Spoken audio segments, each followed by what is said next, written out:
Esto no crean que es para incitarlos a algo, ¿eh? Van a ver después lo que sucede.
Obviamente sabemos que son simulados,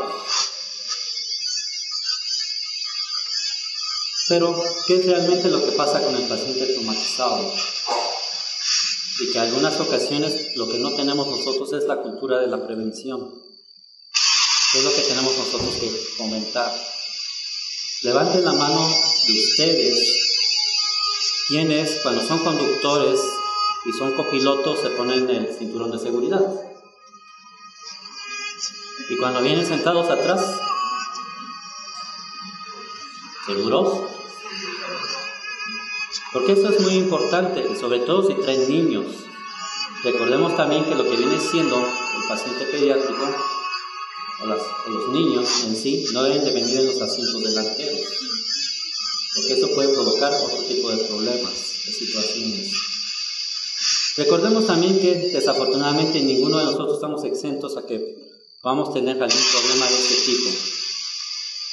Y que, bueno, una de las situaciones que se llegan a presentar también es, ¿quiénes ya desayunaron? Levanten la mano. La gran mayoría. Los demás, pues, obviamente están con su ácido clorhídrico, su jugo gástrico, o biliar, ¿no? Se hicieron corajes. ¿Esto qué significa?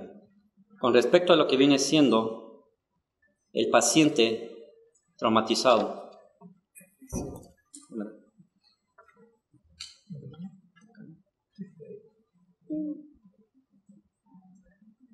Con respecto al paciente con trauma, tenemos que decir en primera instancia que el paciente con trauma, y como dicen los abogados, hasta no demostrar lo contrario, es estómago lleno.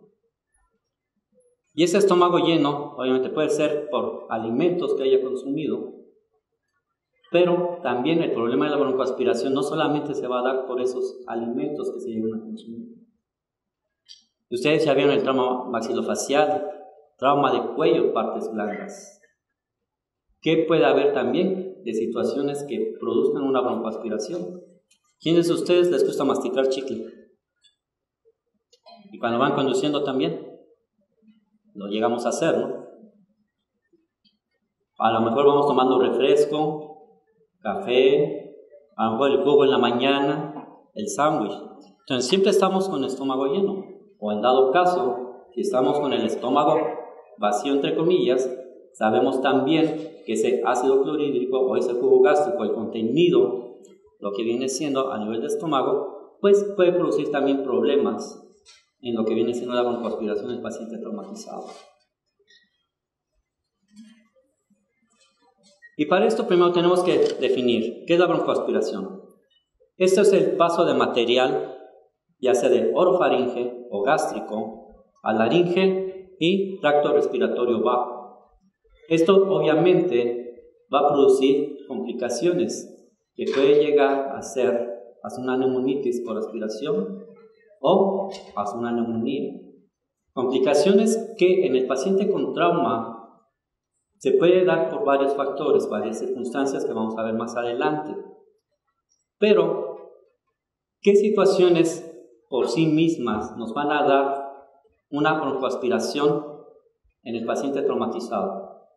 Puede ser al momento del accidente, en forma inmediata, en aquellos pacientes cuando tienen un trauma directo a nivel abdominal o torácico, o en caso dado, con pérdida de la conciencia, pacientes en los cuales hay una lesión por trauma craneoencefálico severo, trauma maxilofacial, o, en dado caso, por disminución del estado de conciencia en pacientes con estadio de choque 3 y 4. Entonces, estos pacientes pueden ser vulnerables a tener una broncoaspiración de forma inmediata.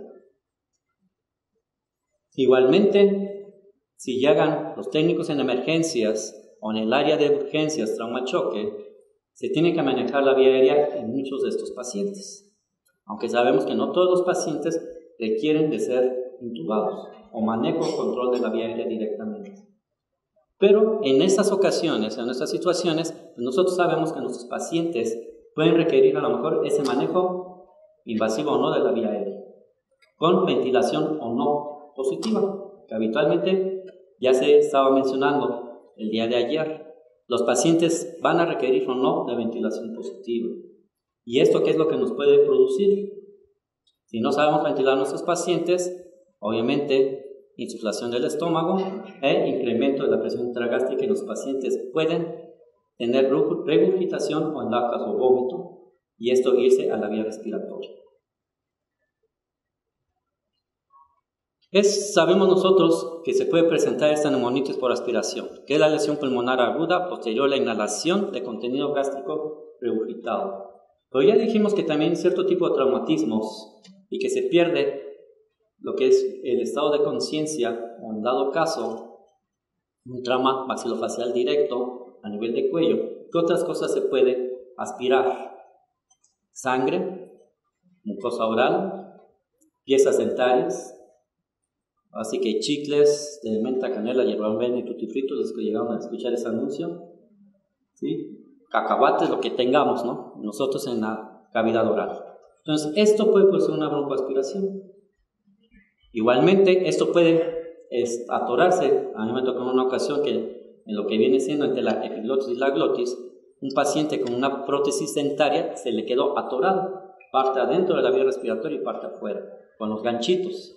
Entonces le tuvo que sacar, meter al paciente, entonces en este caso al quirófano, para poderle extraer lo que le estaba produciendo la alteración a nivel respiratorio. La incidencia, de acuerdo a lo que son las estadísticas y depende también del país donde se realice, se menciona que no es tan frecuente, o a lo mejor no lo detectamos, porque recordemos también que puede haber una aspiración silente.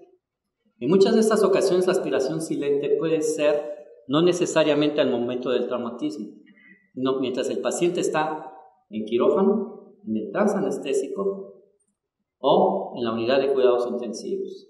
Y que esta aspiración silente, y que recordemos nosotros que ninguna de los aditamentos que nosotros usamos para el control de la vía aérea, invasivos y no invasivos, llegan a proteger al 100% de lo que es el paso del contenido orogástrico hacia lo que es la vía respiratoria. Ni siquiera el mantener inflado lo que viene siendo el lobito o manguito del tubo endotraqueal. Entonces aquí observamos nosotros que puede ser esta incidencia de 1 por cada 3.000 o 4.000 anestesias en cirugía electiva, de 1 a 2.000 anestesias en cirugía pediátrica, 1 por 600 a 900 anestesias de cirugía de urgencia, 1 a 400 anestesias en cirugía pediátrica de urgencia, 1 por cada 30.000 anestesias regionales, 1 por cada 9.229 con NASA 1, obviamente más frecuente en NASA 5, por cada 393, y la regurgitación silente en anestesia general puede variar desde el 4 hasta el 26%. Entonces, estas estadísticas varían dependiendo del hospital. Pero si nosotros estamos observando aquí lo que vienen siendo las cirugías de urgencia son las que conllevan a mayor complicación de lo que viene siendo la regurgitación o el vómito y por lo tanto la neumonitis. Y vemos aquí también que la mortalidad pues, es más alta en aquellos pacientes en los cuales, bueno, en el 100%, cuando se ha aspirado un pH mayor a 1.8 y mortalidad del 25%, con un pH entre 1.8 y 2.5. Sabemos que intervienen varios factores para prevenir, desde la misma laringe, ¿sí? Y estos son conocimientos básicos que nosotros debemos de tener. Los reflejos protectores, de oxígeno principalmente. Tono basal del esfínter esofágico superior y del inferior, que estos obviamente pueden incrementarse o haber probablemente una relajación y por lo tanto presentarse lo que viene siendo esta alteración. ¿Cuáles son los factores de severidad? El riesgo de daño pulmonar se determina por un pH menor de 2.5, un volumen gástrico actualmente se habla de 0.8 mililitros por kilogramo o 25 mililitros en total. Contenido gástrico puede estar o no contaminado. Y ese contenido gástrico, pues sabemos que pueden ser los alimentos, puede ser lo que se tenga esas piezas dentarias, etcétera, sangre, etcétera. Posibles factores de riesgo de regurgitación y aspiración pulmonar en trauma. Nosotros sabemos también que el mismo trauma, el dolor, el estrés, van a retardar el vaciamiento gástrico. Entonces, además, hay cierto tipo de pacientes que tienen retardado su vaciamiento gástrico. Pacientes con obesidad o sobrepeso, pacientes diabéticos, embarazadas, pacientes de la tercera edad, pacientes pediátricos. Pero, además, recordemos otra cosa, porque digamos, de acuerdo a que vienen siendo las guías para la prevención de náusea y vómito, principalmente postoperatorio, están hechas en pacientes de cirugía electiva y se dan 2 horas promedio para líquidos claros, 3-4 horas para lo que vienen siendo los lácteos y otro contenido alimenticio más de 4 horas. Pero recordemos, una cosa es el ayuno y otra cosa es el vaciamiento gástrico. Entonces, si nosotros tenemos un paciente que además es una paciente embarazada, un paciente de la tercera edad, puede incrementarse este retardo del vaciamiento gástrico, con el traumatismo, con el estrés, con el dolor. Y por lo tanto, pues nuestra función es prevenir precisamente que esto se llegue a presentar. ¿Cuántos de ustedes utilizan el estetoscopio cuando les llega un paciente traumatizado para escuchar campos pulmonares? Muy poquitos.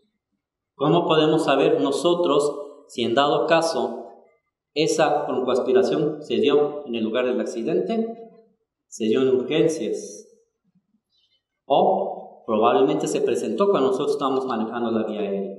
Entonces es importante que siempre escuchemos esos campos pulmonares, porque también dependiendo de la cantidad que se esté inhalando, pues es los datos clínicos que se van a presentar.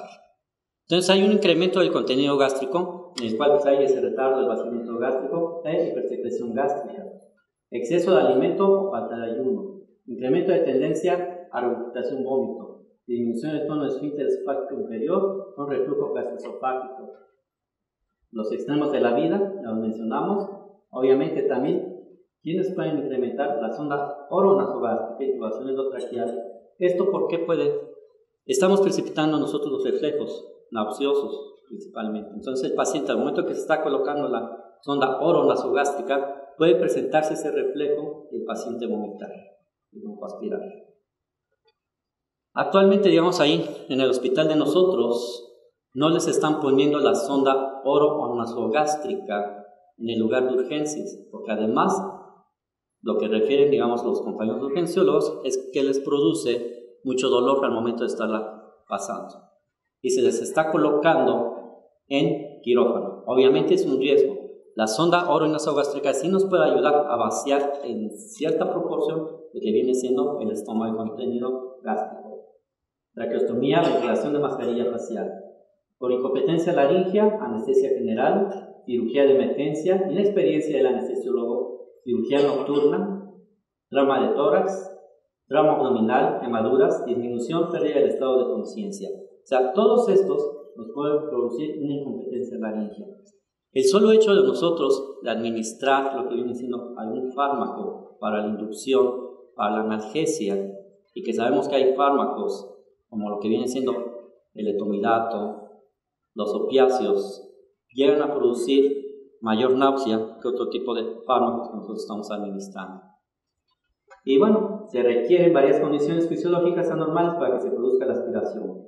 Reducción de la presión de la barrera por incompetencia relativa al esfínter hepático inferior, pérdida de reflejos protectores de las vías respiratorias, tos y estornudo. Esto nosotros, adelantándonos un poquito, está indicado en el paciente con trauma que se encuentra consciente el manejo de la vía aérea con paciente despierto. Puede ser el fibrobroncoscopio o probablemente la intubación orotraqueal con los bloqueos de los nervios laringeos para producir analgesia y poderlo intubar despierto al paciente. Pero ¿qué sucede también con lo que viene siendo los bloqueos de los nervios? ¿Se puede o no se puede perder lo que vienen siendo los reflejos de protección? Se llegan a perder de cierta forma y por lo tanto pudiese haber también algún problema de broncoaspiración. Pero si está indicado que en pacientes conscientes, operadores, tengamos nosotros que intubar a los pacientes despiertos. ¿Cuáles son los factores de riesgo? Ingesta reciente de alimentos, como ahorita que desayunamos. Falta de protección contra el vómito. Obviamente nadie salimos fuera de casa tomándonos un lancetrol, digamos, ¿verdad? Área anatómica lesionada. Craneofacial, trauma de cuello, tórax, abdomen directamente. Mecanismo de lesión. No es lo mismo una lesión por instrumento punzocortante, proyectil de arma de fuego, a lo que viene siendo un traumatismo contuso, como lo observamos aquí en esas simulaciones. La urgencia. La urgencia siempre va a ser un factor muy importante con respecto a lo que es el paciente que pueda tener una broncoaspiración. El dolor y el estrés que retardan el vaciamiento gástrico, aumento de la presión intraabdominal, pérdida de los reflejos protectores, el manejo de la vía aérea, dificultad para ventilar, anestesia general y embarazo. Se mencionaba el día de ayer, tenemos que ventilar o no ventilar a nuestros pacientes. Pues va a depender también de cada caso en particular. Recordemos nosotros aquí que la vía aérea del paciente con trauma debe ser en primera instancia el que mayor experiencia tenga. Los residentes deben de tener, sí, precisamente el entrenamiento en este tipo de pacientes, pero tienen que ir por pasos, sobre todo en aquellos pacientes donde está en peligro la vida del mismo. La edad, muy importante, alteración del nivel de conciencia. ¿Qué más nos puede producir alteración del nivel de conciencia y que también retardan el vaciamiento gástrico? Los fármacos y las drogas. Obviamente sabemos que aquí en Estados Unidos no hay nada de consumo de drogas, ¿sí? Y bueno, sabemos que actualmente hay mezclas de sustancias que hacen que se altere más el estado de conciencia de los pacientes. El alcohol, obviamente, es una de las sustancias que más llegan a estar relacionadas con accidentes automovilísticos y pues obviamente podemos mencionar otro tipo de drogas. Pero estas también llegan a retardar el vaciamiento gástrico y si van manejando o que en dado caso están con ilícitos, pues llegan con estómago lleno a los diversos hospitales. El estado de choque, el estado físico, hasta 3, hasta 4, fármacos, manipulación abdominal y la sonda oronasogástrica.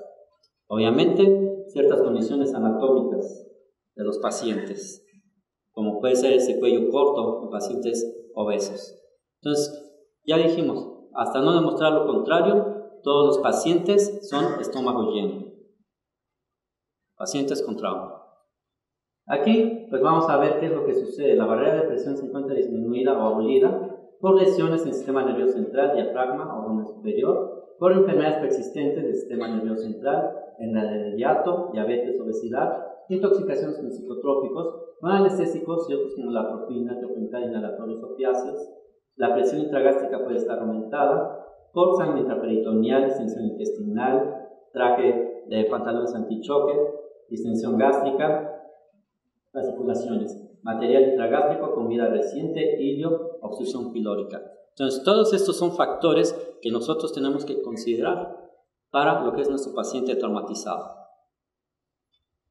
Obviamente, en la aspiración, el material orofaríngeo es abundante, como puede ser sangre o vómito. Obviamente, puede ser pasado lo que es la vía respiratoria. Incompetencia laringea, ya lo mencionamos. Esto puede producir neumonitis por aspiración o, en primera instancia, tos disminuida o ausente. En caso dado de que los pacientes se encuentren conscientes.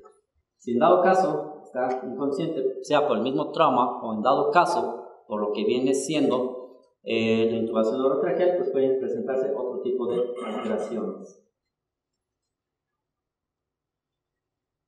Entonces ya vimos nosotros que lo que viene siendo la broncoaspiración se puede presentar en el lugar del accidente o el mismo traumatismo, control de la vía aérea en el mismo lugar, puede ser también durante el traslado que probablemente el paciente requiera en las ambulancias que sea el manejo invasivo de la vía aérea, en urgencias con procedimientos de sedación y analgesia, control de la vía aérea, en quirófano, algunos procedimientos también que se llegan a usar con sedación, analgesia, anestesia regional, en el control de la vía aérea, durante el transanestésico, la extubación y en la unidad de cuidados postanestésicos.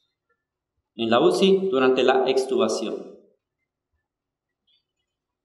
¿Qué pasa en urgencias? Y como dice la doctora Íñiguez, nosotros tenemos la obligación, cuando estamos en hospitales traumatológicos, de estar y formar un equipo de trauma. Tenemos que ser parte del mismo y estar en el área de urgencias o de trauma choque. Y por lo tanto, desde ese mismo momento, nosotros igualmente, junto con los urgenciólogos y los cirujanos, pues proporcionar lo que viene siendo la analgesia y sedación para esos procedimientos que pueden ser cortos en los pacientes. Aunque con el riesgo también de que están con ese estómago lleno y poder regurgitar o vomitar. Ingesta reciente de alimento no es una contraindicación para la realización de procedimientos de urgencia bajo sedación y analgesia, considerando el tiempo y el nivel de sedación. Obviamente tienen que ser procedimientos cortos y que se puedan hacer en el área de urgencias. Lo recuerden también ustedes. Si nosotros vamos a hacer un procedimiento de sedación, analgesia con opiáceos, de lo que viene siendo probablemente una sedación, no hay mayor pérdida del estado de conciencia, pues debemos nosotros de contar ahí en esa área de urgencias con la fuente de oxígeno y con todo el equipo necesario para poder intubar a un paciente por si se deprime. No hacer procedimientos de sedación y analgesia si no se cuenta con la fuente de oxígeno y precisamente para poderlos nosotros rescatar. En situaciones de urgencia y emergencia donde el vaciamiento gástrico se encuentra alterado y existe potencial riesgo de aspiración pulmonar, considerar el nivel de sedación. Si es una sedación ya profunda, yo recomiendo mejor pasar al paciente a quirófano. Si es una sedación ligera, se puede hacer en urgencias, pero les digo, siempre contando precisamente con lo que es los equipos o el equipo de la vía aérea, oxígeno principalmente. Si hay monitorización, obviamente todos los usuarios de urgencias y trauma choque deben contar también con monitoreo. Si el procedimiento debe retardarse y si la tráquea debe ser protegida con intubación. Factores de riesgo también. Todos los pacientes, aunque son denominados los pacientes con trauma vía aérea difícil, pero puede ser que hayan algunos pacientes con cuello corto, probablemente un Malampati, clase 3, clase 4, que habitualmente en este tipo de pacientes, cuando son de emergencia o de urgencia extrema, pues lo más probable es que no vamos a hacer nosotros todo ese tipo de evaluaciones que les hacemos a los pacientes habitualmente. Pero nosotros, observando y con la experiencia, podemos ver que es un paciente tiene un patil aldrete de menos de 6 centímetros, a lo mejor tiene un cuello largo, tiene prognatismo, tiene obviamente una nariz amplia, etc.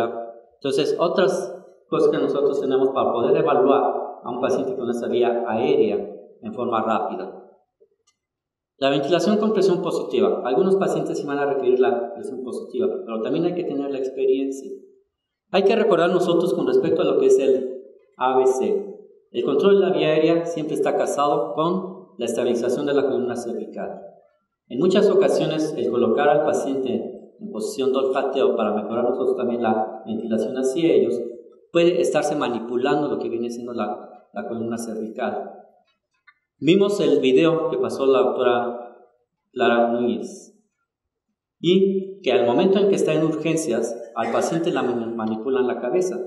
De acuerdo a esa caída, podríamos nosotros a pensar que tuvo una lesión de lo que viene siendo la columna cervical, ¿no?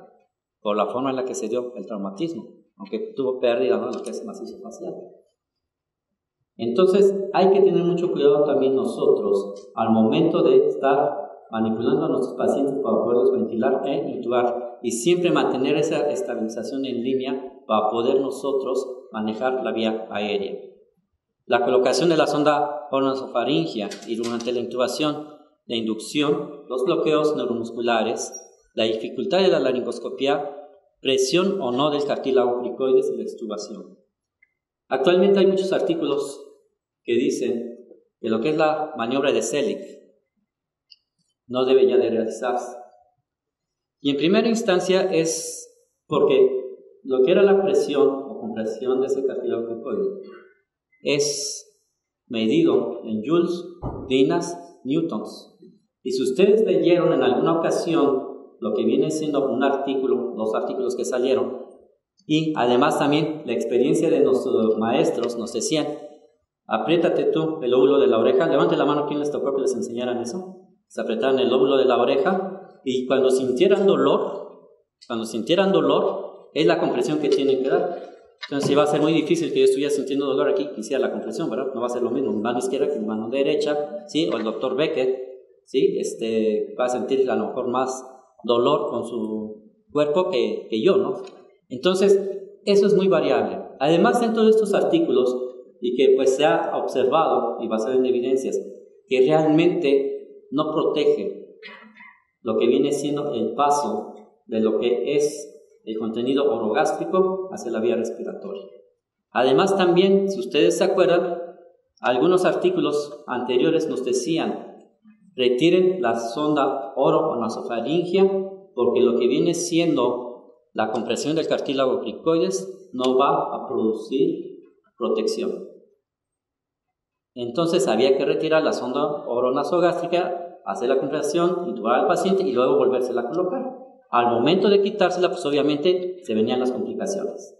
¿Qué es lo que tendríamos nosotros que usar? Pues obviamente yo estoy de acuerdo que sí se deben de poner esas sondas oro y nasogástricas en el área de urgencias, porque eso no se requiere. Aspirar para que pueda salir la mayor cantidad de contenido gástrico que pueda tener nuestro paciente.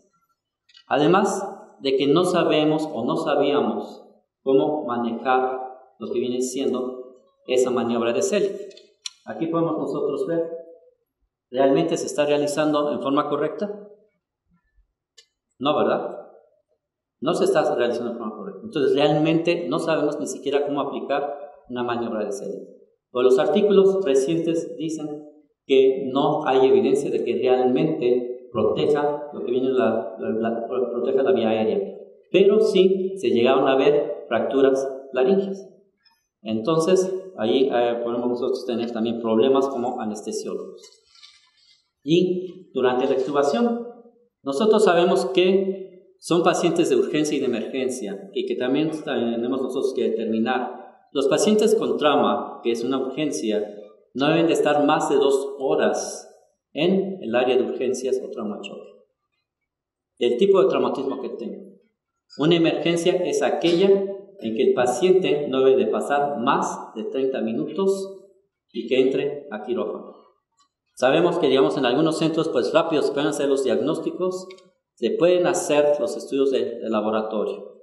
Aquí nosotros pues tenemos que meterlos aún sin estudios de laboratorio, porque la emergencia es que el paciente pueda perder la vida o, en su caso, una extremidad. Y bueno, con respecto a esto también, en la extubación se ha visto que puede ser que en el posoperatorio inmediato pues haya mayor problemas de broncoaspiración que lo que viene siendo la prevención o una manejo de una intubación de secuencia rápida o la intubación con el paciente despierto. Y sabemos que en el paciente con trauma pues requerimos siempre de la ayuda de otros compañeros, ¿no? Con lo que es el manejo de la vía aérea. No debemos estar solos en el que es el paciente traumatizado. Aunque nos ayuda Diosito, ¿verdad? En muchas ocasiones. Sabemos que hay fármacos que pueden producir náusea y vómito en el postoperatorio, como son los opiáceos, que usamos para las enfermedades balanceadas, el óxido nitroso, los halogenados, el etomidato, la ketamina, son los que en mayor proporción llegan a producir náusea y vómito. Dentro de la fisiopatología, las consecuencias pulmonares de aspiración gástrica se da por 3 tipos: partículas, alimentos sólidos, sangre, mucosas, piezas o partes de prótesis dentarias, etc.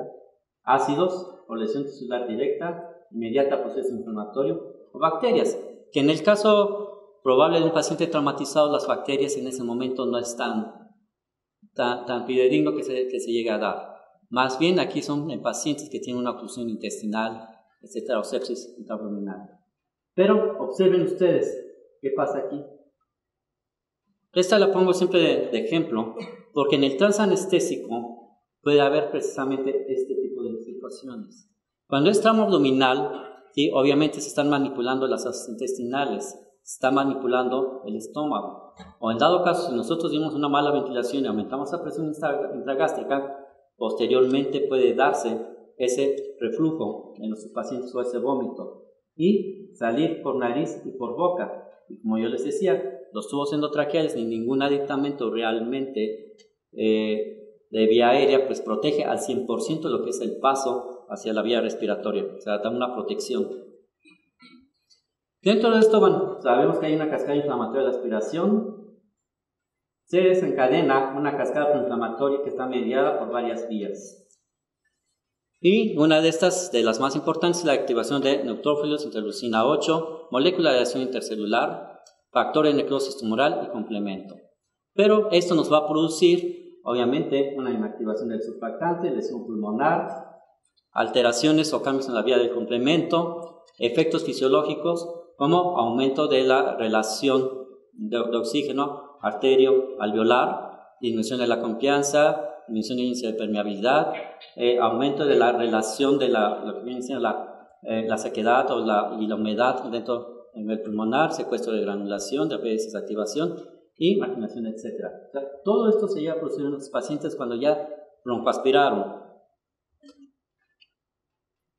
Los signos y síntomas, obviamente estos van a variar. Si los pacientes están conscientes, pues obviamente puede haber, y referirnos ellos hasta una dificultad respiratoria.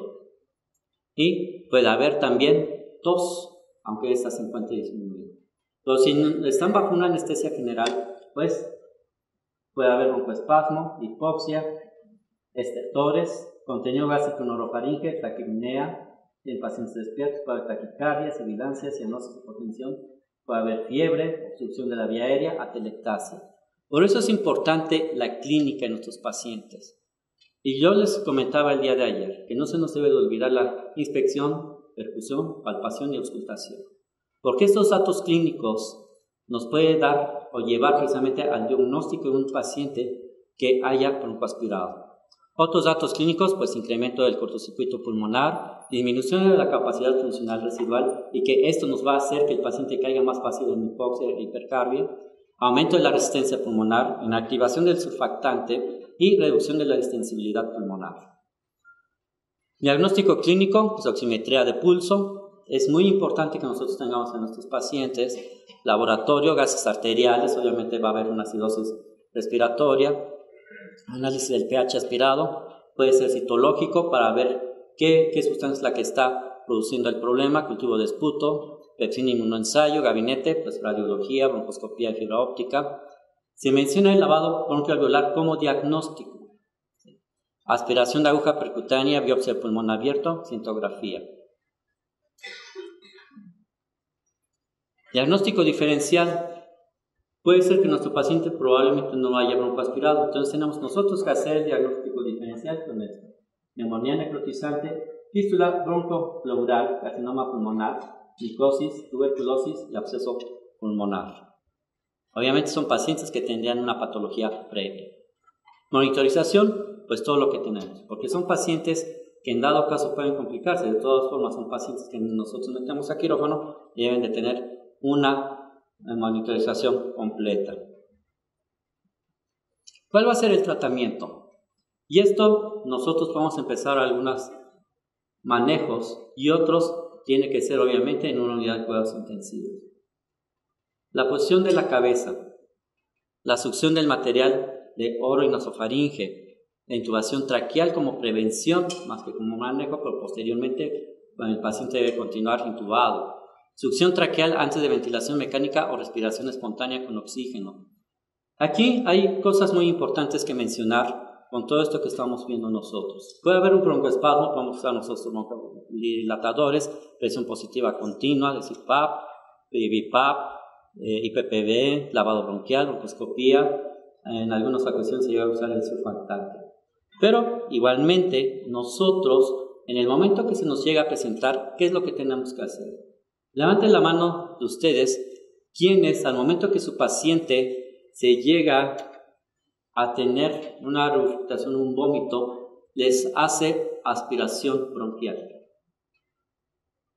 ¿Quiénes hacen lavado bronquial? ¿Administran solución de cloruro de sodio? ¿Sí? Levanten la mano bien, no tengan miedo. Bueno, ante estas circunstancias, ya no está indicado realmente lo que viene siendo la aspiración y el lavado bronquial. Recordemos nosotros que la administración del líquido igualmente, al momento en que nosotros estamos aspirando, no va a salir todo el contenido del líquido. Estamos administrando que era el cloruro de sodio. Además, esto, o el contenido de sodio, igualmente puede producir un edema. Entonces, no está indicado que viene siendo el lavado bronquial de forma inmediata. Ahora bien, esto, bueno, sabemos nosotros que se puede usar ya en lo que viene siendo la unidad de cuidados intensivos. ¿Quiénes de ustedes usan corticoides en estos pacientes? Bueno, la evidencia nos habla también de que no hay datos fidedignos de que los corticosteroides en manejo inmediato lleguen a producir beneficio en los pacientes. E igualmente también lo que vienen siendo los antibióticos en las primeras 6-8 horas hasta que no se detecte realmente la causa en una neumonitis ya o una neumonía, no se deben de administrar profilácticamente. Entonces ni los corticoides o los esteroides ni lo que vienen siendo los antibióticos deben administrarse, así como tampoco debe realizarse el lavado bronquial. Estrategias de emergencia. Mantener un periodo de ayuno. ¿Qué tan fácil es que nosotros podamos realizar un periodo de ayuno? Aunque aquí, puse perlodo, pero a veces sí es un contenido gástrico que parece lodo. ¿Sí? A veces nos tocan pacientes que se acaban de ir a comerse unos 20 tacos de todo, de buche, nada en la piel. Y bueno, a veces el vómito es muy espeso y eso obviamente produce mayor problema, ¿no? Como que sea más líquido. Pero aquí, bueno, la situación es, ¿vamos a dejar en ayuno a nuestros pacientes con trauma y se requiere la cirugía de emergencia? Pues no. Nosotros tenemos que hacer en estos casos, se requiere lo que viene siendo el manejo de la vía aérea. Están conscientes, están estables y son cooperadores, lo que es el manejo de la intubación con el fibrobroncoscopio, ¿sí? Con paciente despierto. Son pacientes que la emergencia nos dice que tienen alterados, están en estado de choque, tienen pérdida del estado de conciencia, son cirugías amplias, son politraumatizados, requieren una anestesia general en la cual nosotros tenemos que intubar a nuestro paciente con inducción, intubación de secuencia rápida, pues lo tenemos que hacer. Podemos emplear, y se ha mencionado siempre, y sobre todo en las embarazadas, ¿no? Los antiácidos, bloqueadores H2, ranitidina, aunque mucha bibliografía pues ya no los menciona, ¿sí? Aceleradores del vaciamiento gástrico, metoclopramida, pero por ayer mencionábamos igual, tanto los antieméticos como los que vienen siendo los aceleradores del vaciamiento gástrico. Tardan más de 30 minutos en hacer efecto. Nos van a servir realmente para lo que nosotros requerimos en la intubación, en ese momento no, pero probablemente en el postoperatorio inmediato sí tenga ya alguna protección nuestros pacientes. Antieméticos, el ondansetron, para administrarse hoy día más que lo que vienen siendo los bloqueadores de H2, los inhibidores de la bomba de protones. Aquí pues tenemos más bien lo que es el omeprazol, anticolinérgicos, butirofenalas, el hidrobenzoperidol, ¿sí? Aunque recordemos también que puede producir otro tipo de alteraciones, puede producir hasta hipotensión arterial, pero que desafortunadamente en nuestro país, por ciertas circunstancias, pues, lo tuvieron que quitar, ¿no? Ya no tenemos el hidrobenzoperidol aquí en México. No sé si en Estados Unidos todavía lo sigan teniendo, pero aquí en México ya no tenemos el hidrobenzoperidol. Y los esteroides, la dexametasona, como antiemético, aunque también debemos de recordar que los esteroides actúan a nivel inmunológico y pueden producir también otro tipo de complicaciones o problemas a los pacientes, sobre todo de inmunosupresión. Entonces aquí con nuestros pacientes, en primera instancia, pues sería lo que viene siendo los aceleradores del vaciamiento gástrico, antieméticos y los inhibidores de la bomba de protones. Es claro que esto debería de hacerse en el área de urgencias y no cuando nos llega nuestro paciente a quirófano. Por eso es importante que nosotros estemos en la unidad de trauma choque. Otros fármacos, los fármacos aquí que la metoclopramida, ranitidina, de todas maneras los pongo aquí, los antiácidos, citrato de sodio, antiemético, maldoperidol, ondansetron, anticolinérgicos, etc.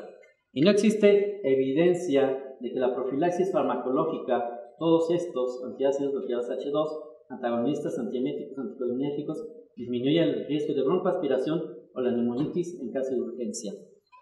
Algo muy importante, lo que vienen siendo las guías de prevención de náusea y vómito postoperatorio están hechos para cirugía electiva, ¿sí? No son para cirugía de urgencia.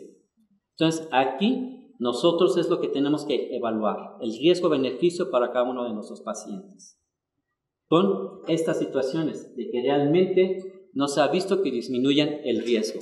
Si queremos, como decimos nosotros aquí en México, curarnos en salud, pues los vamos a administrar. Pero, como les repito, no hay evidencia real de que aún en los pacientes de urgencia, estos fármacos, lleguen a proteger a nuestros pacientes de la neumonitis o la broncoaspiración. La elevación de la cabeza con el tronco erguido, 30 grados, decúbito lateral, sonda oronasogástrica, aspiración de contenido gástrico. Obviamente, no todos los pacientes traumatizados vamos a poderlos nosotros colocar en esa posición. Si tienen lesión de columna cervical, no todos los pacientes los vamos a poder colocar tampoco en decúbito lateral, porque depende del tipo de traumatismo. Igualmente, si tienen trauma braquimedular a otros niveles, dorsales, torácicas, lumbares, etc., es muy difícil. Con respecto a lo que es la vía aérea, podemos, como les digo, administrar esos fármacos, aunque no protegen realmente, no se ha visto la evidencia, nosotros tenemos que hacer la inducción e intubación de secuencia rápida, como ahora viene en muchos de los artículos. Algunos vienen como intubación de secuencia rápida, otros como inducción y otros ya como intubación e inducción de secuencia rápida. Ya mencionamos la presión cricoidea, igualmente, actualmente no es benéfica y no protege realmente el paso del contenido orogástrico a lo que viene siendo la vía respiratoria. Intubación con paciente despierto, mascarilla laringea, aquí pongo el Combitubo, aunque ya casi está en desuso el Combitubo, más bien se usa en algunos lugares todavía europeos, aunque se está usando ya con mayor auge también lo que viene siendo el tubo laringio, ¿sí? Y la extubación con paciente despierto. Aquí, y lo que se mencionaba de la inducción e intubación de secuencia rápida, que tenemos las dos rutas, la despolarizante y la no despolarizante. Sabemos nosotros que la despolarizante es con la succinilcolina.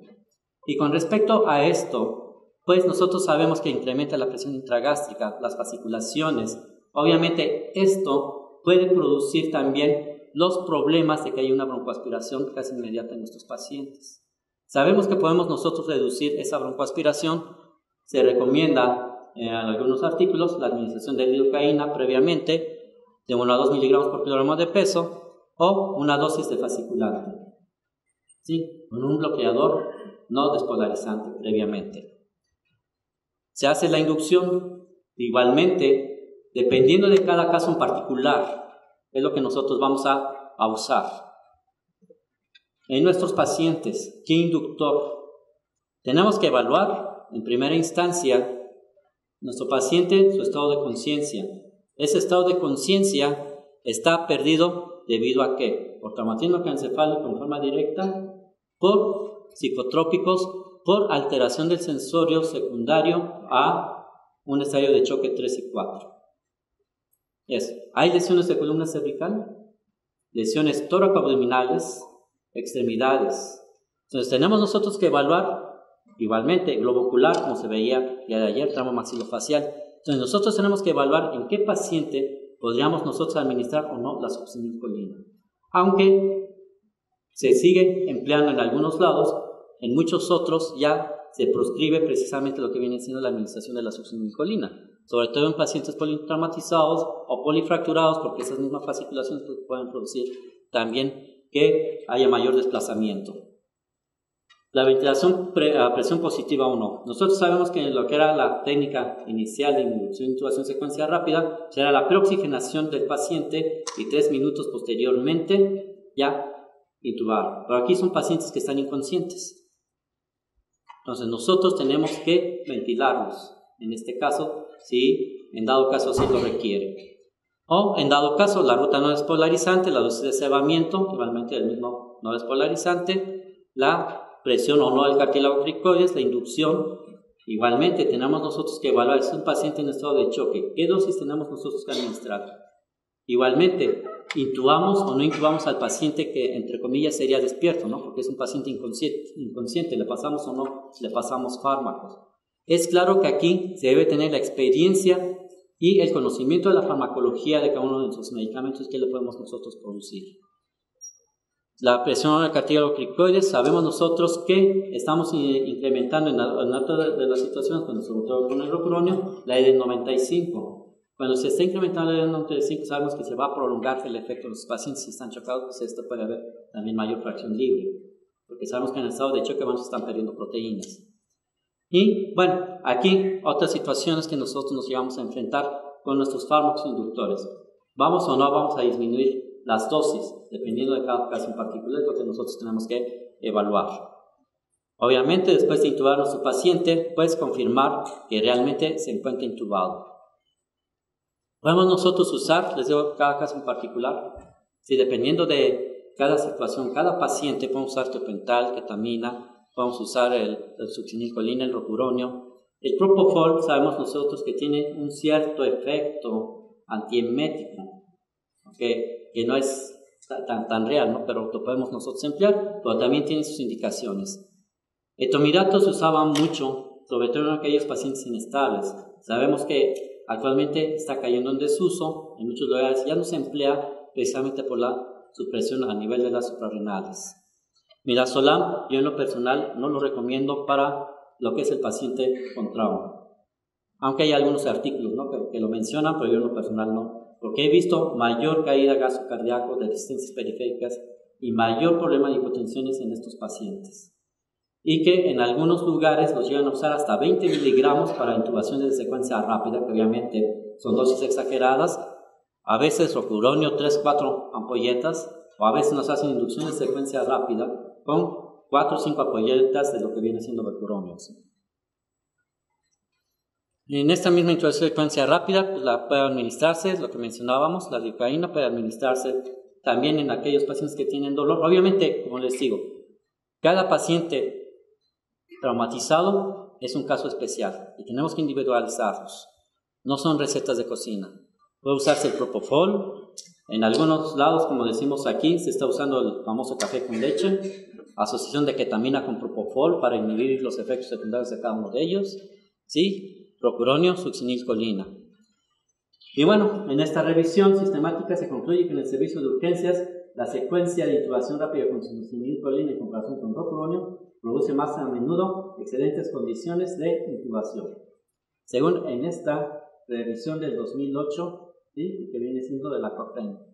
Para esto, en lo que vienen siendo urgencias, la succinilcolina produce mayores o mejores condiciones para la intubación del paciente. Pero no mencionan ahí, en este estudio, si eran pacientes que estaban en estado de choque, etc. O sea, otras situaciones que se llegan a dar en estos pacientes.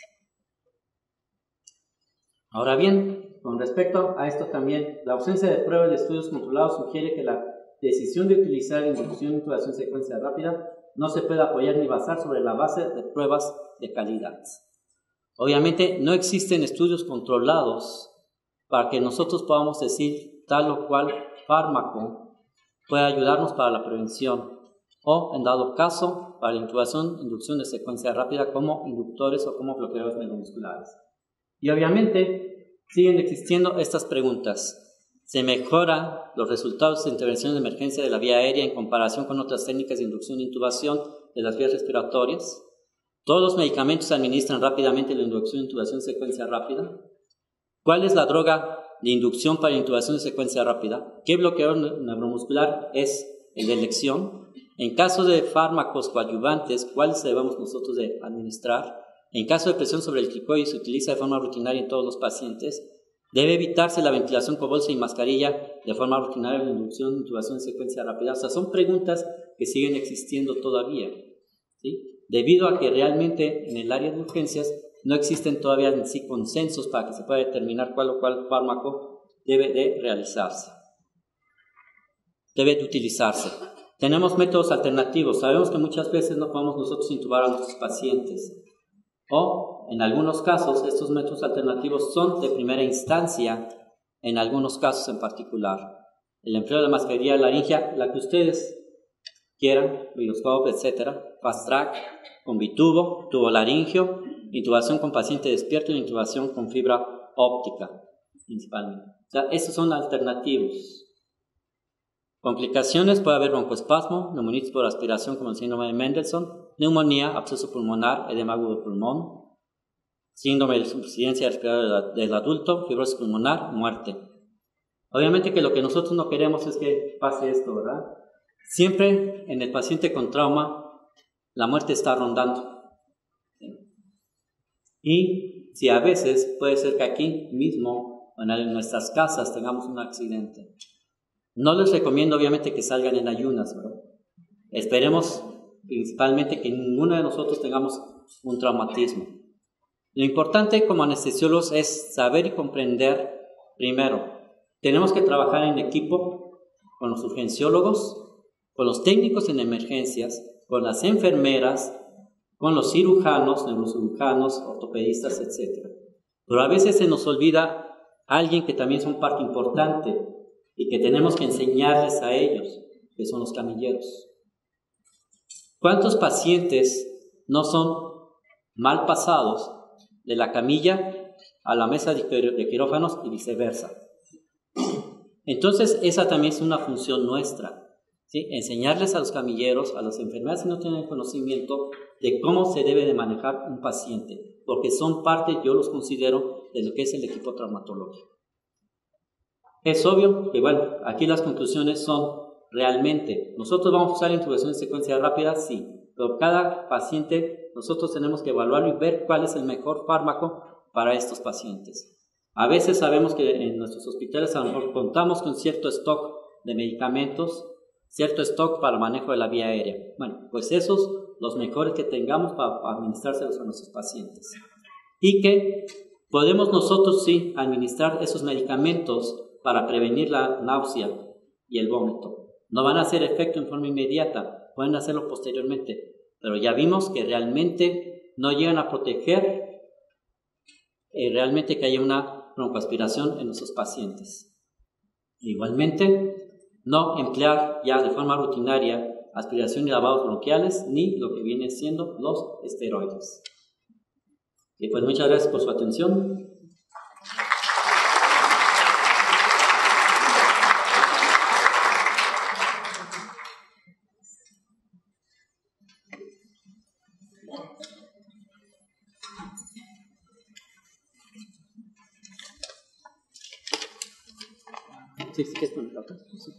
Bien, a continuación tengo el gusto de presentar al doctor Aurelio Rodríguez.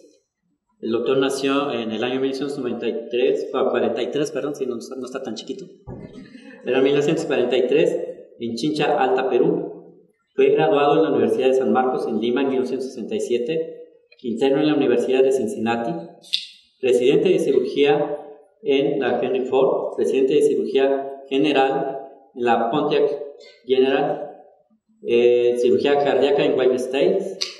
Lleva 25 años haciendo cirugía de trauma y cuidados intensivos. Ha realizado 6 libros, 180 publicaciones, principalmente en trauma. Pertenece a los fundadores de la Sociedad Panamericana de Trauma. Bueno, es un privilegio que esté aquí con nosotros porque es un cirujano que es muy reconocido dentro del ámbito de lo que es la cirugía de trauma. Muchas gracias, doctor, por estar con nosotros. Sí, sí, sí.